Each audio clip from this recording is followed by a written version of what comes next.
Recently, Immigration Canada has announced changes to what they consider a skilled job, leaving many international students uncertain about the impact these changes may have on their long-term plans in Canada. So let me explain and summarize everything you need to know about the recent changes. My goal for this video is to give a brief summary of Express Entry, explain what Express Entry means by a skilled job, explain the new way jobs are categorized under the TEER system, show you how to check if your job is skilled enough to qualify for Express Entry, and finally, highlight some of the important things that you need to keep in mind as an international student and future PGWP holder. So without further ado, let's jump right into it. First, let's talk about Express Entry, the biggest PR selection in Canada to date. Express Entry is a fast-track system for skilled foreign workers who want to become permanent residents in Canada. It's like a VIP pass for people with top-notch skills and experience. Candidates create an online profile and are ranked based on their age, education, work experience, language proficiency, among other factors. Canada then invites the highest-ranking candidates to apply for permanent residency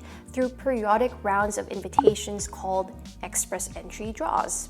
To be invited, you must meet a minimum requirement called the CRS, or Comprehensive Ranking System Cutoff Score. And in short, if you have a CRS score that meets or exceeds the cutoff score, you will then be invited to apply for permanent residency. To check if you're eligible for this program, I did share some helpful links in the description box below to help you get started. I suggest you visit each link step by step, starting with the following. Number 1, checking your eligibility. Number 2, meeting the Express Entry requirements. Number 3, computing your CRS score. And finally, number 4, analyzing the recent rounds of invitations to see who Canada is prioritizing at the moment. Next, Express Entry has 3 programs: the Canadian Experience Class, the Federal Skilled Workers Program, and the Federal Skilled Trades. CEC is for people who have skilled work experience in Canada, and most international students are eyeing to be eligible for this program given that they have a Canadian education and potentially work experience in Canada. FSW, on the other hand, is for people who have skilled work experience outside of Canada. As a result, the program is highly competitive since it attracts applicants from various countries around the world. Finally, FSD program is for people who have a qualified skill in trades, but I won't be focusing too much on this stream. Alright, now that we have an overview of each program, I want to focus your attention in each of the program's work requirements. Specifically, I've highlighted the type of work experience and the amount of work experience needed to qualify for each program as seen on your screen. Now, you see that little guy over there? You may be wondering what TEER means.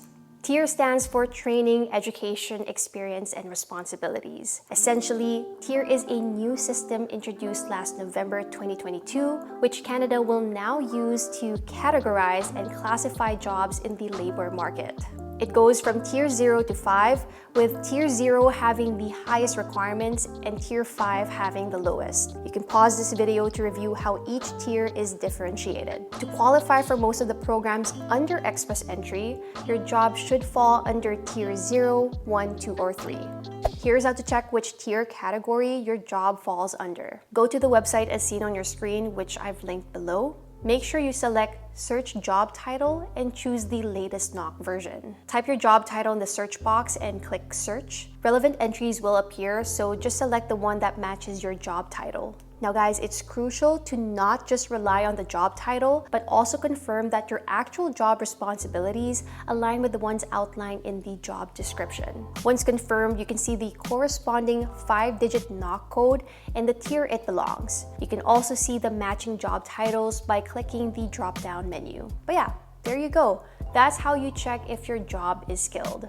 Up next, it would also be a good time to bring up the 16 eligible occupations for Express Entry, which have recently been reclassified as skilled jobs. This is great news for those of you who are considering these occupations for future employment, as you can be assured that they will make you eligible for Express Entry. To give you a quick rundown, here's a summary of those 16 eligible occupations.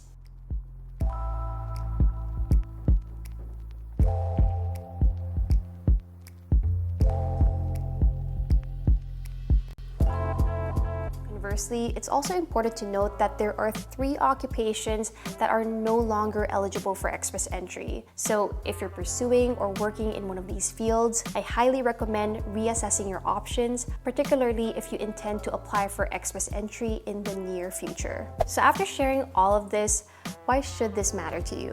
Well, for most of you watching, your long-term goal in Canada is likely to study, work here on a PGWP, and hopefully apply for permanent residency via express entry. I say hopefully here because immigration is not guaranteed, as you do need to be invited in order to apply for PR under this program. As someone who has gone through the immigration process and somewhat had a hard time, I want you to do better. This is why I emphasize not just choosing a random program and school in Canada. It has to be aligned with your interests, your resources, and more importantly, gives you the best chance of gaining skilled work experience in Canada through a 3-year PGWP. And shameless plug, should you need help with the school application process, we're here to help.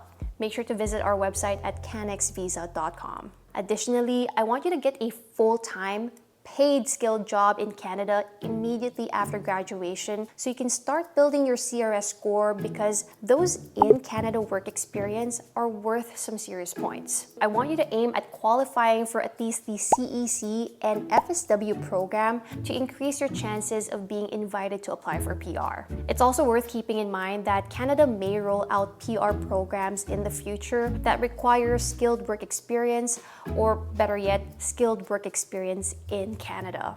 Only time can tell if programs similar to the TEER to PR pathway will be introduced in the future. But instead of waiting for these opportunities, I want you to be prepared, and I want you to start working on them now. In short, be strategic and focused, and make every step count towards achieving your long-term goals in Canada. Alright, so to wrap up this video, let me summarize some important things you need to keep in mind as an international student going from student to worker to hopefully PR.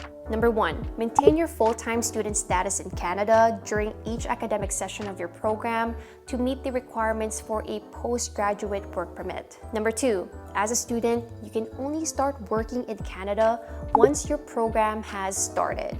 So guys, do not work before the first day of school. Number 3, unless you're part of the recent policy that allows full-time work during studies, do not work more than 20 hours per week on a study permit.